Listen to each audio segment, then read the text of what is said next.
unakimbia kuponya nafsi yako. Mpinga Kristo akija, Yesu utamkataa mchana kweupe.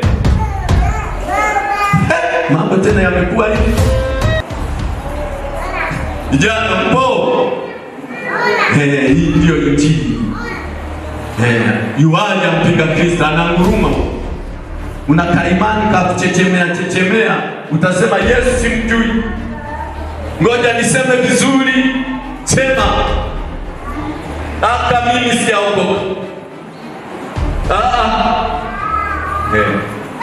Mbona tunaona unapiga hiyo kanisa la Bwawani wewe? Nilipelekwa na mtu fulani hivi, lakini mimi moyoni kwa kweli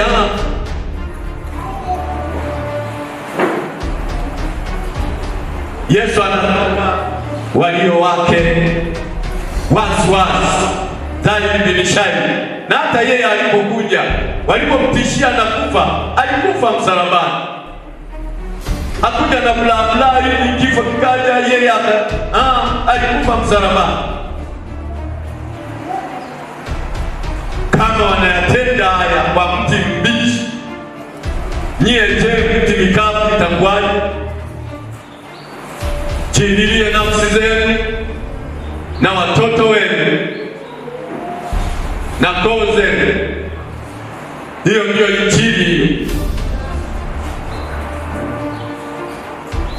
Uwe na ngozi ngumu katika Bwana.